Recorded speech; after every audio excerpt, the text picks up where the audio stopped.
मालिक बिन दिनार जैसे ही हज करने के लिए जाते हैं, अब जैसे ही आप रात में अपने बिस्तर पर गए और सो गए तो ख्वाब क्या देखते हैं? ऐ मालिक बिन दिनार, जितने भी लोग हज करने के लिए आए हैं सबका हज कबूल हो गया सिवाय एक इंसान के। अल्लाह अकबर मुसलमानों।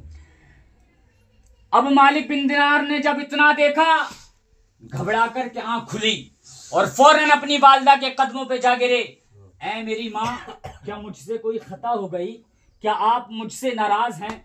मालिक बिन दिनार की माँ अर्ज करती हैं, ऐ मालिक बिन दिनार, नहीं, तुम मेरे बड़े प्यारे बेटे हो, तुम मेरे अच्छे बेटे हो, मेरे दिल के चैन हो, मेरे जिगर के टुकड़े हो। नहीं मालिक बिन दिनार, ऐसी कोई बात नहीं है, मैं तुमसे राजी हूं और दुआ करती हूं कि रब भी राजी हो जाए। दूसरी मर्तबा फिर वही ख्वाब देखा, फिर आप अपनी माँ के कदमों में गिर जाते हैं। कहने का मकसद यह है, तीसरी मर्तबा वो ख्वाब अब आपने नहीं देखा बल्कि आपकी वालिदा वो ख्वाब देखती हैं। ख्वाब में क्या देखती है?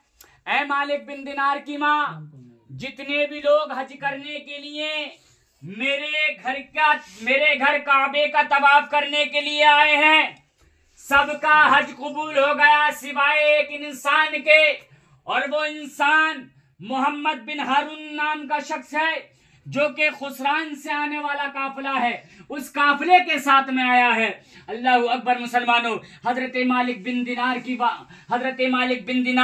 रहमतुल्लाह अलैह की वालिदा की आंख खुल जाती है और सारा वाकया मालिक बिन दिनार को बताती हैं। मालिक बिन दिनार ने जैसे ही वाकया सुना तो आप उस काफिले की खोज में निकल जाते हैं।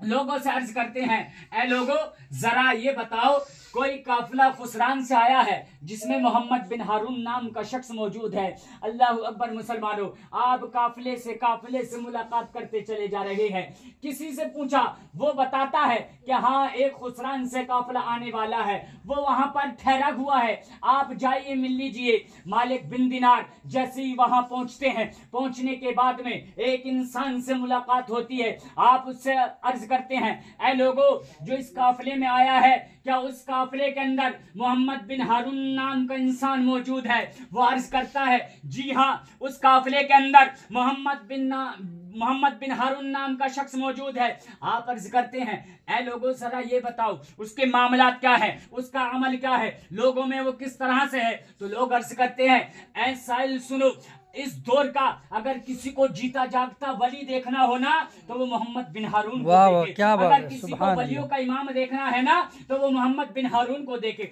अल्लाह अकबर मुसलमानों। मालिक बिन दिनार की बेचैनी बढ़ती चली जा रही है। मालिक बिन दिनार तड़प जाते हैं, ऐ मौला, ये क्या माजरा है? ऐ मौला, ये क्या मामला है? तेरी बारगाह में सबका हज कबूल हो गया सिवाय एक इंसान के, और जिसको लोग वलियों का इमाम बता रहे हो, मुत्तकियों का इमाम बता रहे हो और वलियों का इमाम बता रहे हो, चलता जीता जागता वली बता रहे हो। ऐ मौला, आखिर माजरा समझ में नहीं आ रहा है, आखिर मामला क्या है? अल्लाह अकबर मुसलमानों। आप मालिक बिन दिनार रहमतुल्लाह अलैह आगे चलते हैं तो क्या देखते हैं? एक इंसान है, रब की इबादत कर रहा है, कांधों पर एक शॉल पड़ा हुआ है, कांधों पर एक काले कलर की चादर पड़ी हुई है। अल्लाह अकबर मुसलमानों। वो नमाज से फारिग होते हैं। नमाज से फारिग होने के बाद में आपने अर्ज की, मुझे मोहम्मद बिन हारून से मिलना है। तो वह इंसान अर्ज करता है, आप कौन है? आपने इरशाद फरमाया, मैं मालिक बिन दिनार हूं। अल्लाह अकबर मुसलमानों।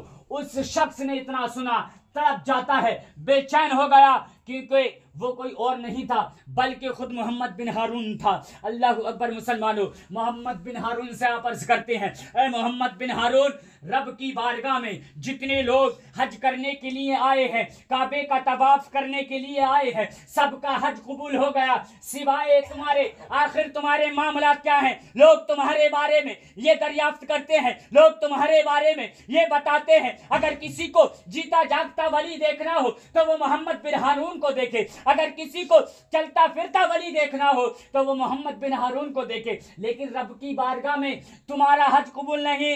ऐ मोहम्मद बिन हारून, हज तो बहुत दूर की बात है, रब की बारगाह में तुम्हारा एक सजदा भी कबूल नहीं है। अल्लाह अकबर। मुसलमानों, मोहम्मद बिन हारून अर्ज करते हैं, ऐ मालिक बिन दिनार, मैं जानता हूँ रब की बारगाह में मेरी एक छोटी से छोटी नेकी कबूल नहीं है। अल्लाह अकबर। मुसलमानों, मोहम्मद बिन हारून ने अपने कांधे से वो चादर को हटाई तो मालिक बिन दिनार क्या देखते हैं, गले में बेड़ियां हैं, कांधों पर बेड़ियां हैं, एक बाजू कटा हुआ है और वो बेड़ियां कांधों से लेकर पैरों तक हैं। अल्लाहू अकबर। आप अर्ज करते हैं, ऐ मोहम्मद बिन हारून, आखिर मामला क्या है? ऐ मोहम्मद बिन हारून, आखिर माजरा क्या है? अल्लाहू अकबर। मुसलमानों, मोहम्मद बिन हारून अर्ज करता है, ऐ मालिक बिन दिनार सुनो, जब मैं छोटा था ना, जब मेरा बचपने का आलम था तो मेरी वालिदा रब की बारगाह में दुआ करती थी, मौला मेरे बेटे मोहम्मद बिन हारून को एक बड़ा आदमी बना दे, मेरे बेटे मोहम्मद बिन हारून को लोग अपने घर के मशवरों में बुलाया करें, मेरे बेटे को अपने घर के मामलात में बुलाया करें। अल्लाहू अकबर। मेरी माँ की रब की बारगाह में दुआ कबूल हो गई।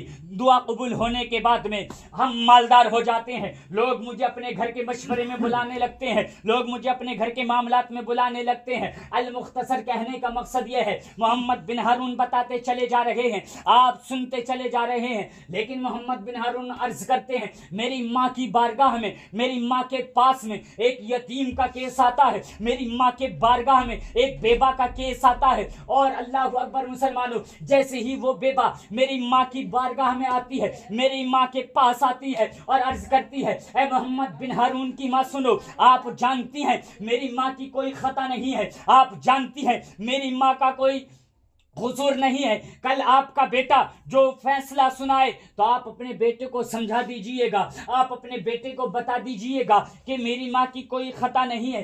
कल कला को कोई ऐसा ना हो जब कल को आपका बेटा तख्ते शाही पे बैठ करके फैसला सुनाए तो वो फैसला मेरी माँ के हक में ना होते हुए बल्कि वो फैसला आपका बेटा मोहम्मद बिन हारून उन अपने अमीर ज़ादो दोस्तों के हक में कर दे। अल्लाह अकबर। मुसलमानों, कहने का मकसद ये है, दिन निकलता है, दिन निकलने के बाद में तख्ते शाही लग जाता है, मोहम्मद बिन हारून तख्ते शाही पे बैठ जाता है। बैठने के बाद में हजरात मोहतरम उस औरत को लाया जाता है और उस औरत को लाने के बाद में उस मोहम्मद बिन हारून का अमीर दोस्त भी आ जाते हैं। अल्लाह अकबर। मुसलमानों, मोहम्मद बिन हारून को फैसला वो एक बेवा के हक में करना था, लेकिन उस बेवा के हक में फैसला ना करते हुए अपनी अना की बिना पर अपनी इमेज बचाने के लिए वो फैसला बेवा के हक में ना करते हुए अपने अमीर दोस्तों के हक में कर दिया।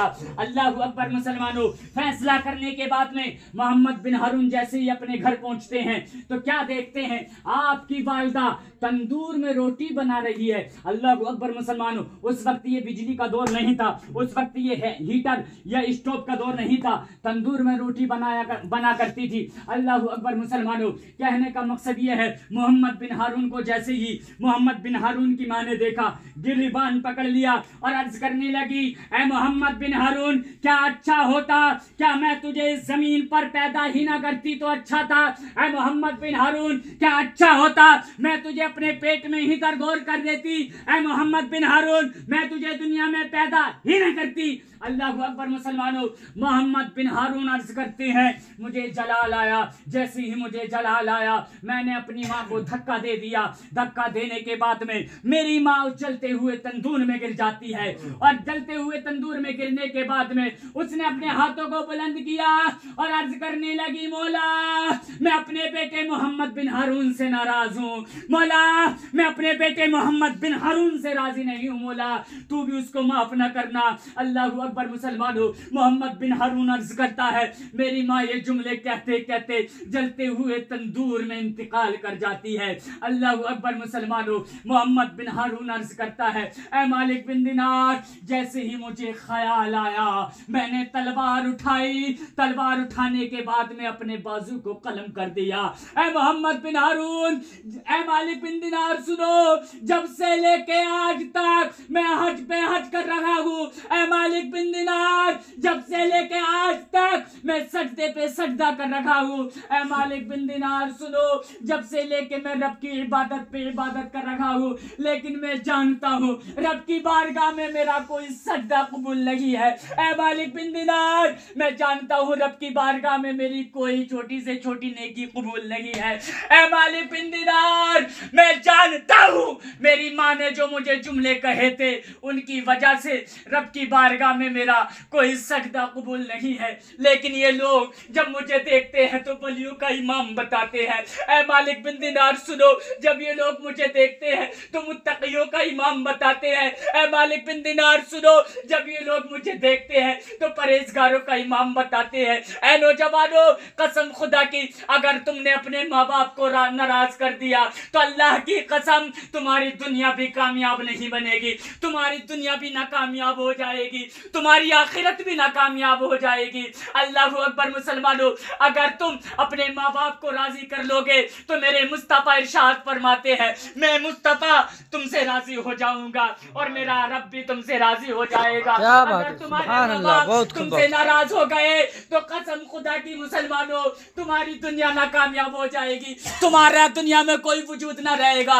तुम जिधर जाओगे दुनिया तुम्हें उधर धुतकारेगी, तुम जिधर जाओगे दुनिया तुम्हें उधर लक्कारे मारेगी। तुम दुनिया में रह करके अपनी इमेज तो बना सकते हो, अपने माँ बाप को नाराज करके तुम शोहरत तो हासिल कर सकते हो, लेकिन ये शोहरत किस काम की है? कुरान का फैसला है मिनहा खलकनाकुम व फीहा नुईदुकुम व मिनहा नुखरिजुकुम तारतन उखरा। हम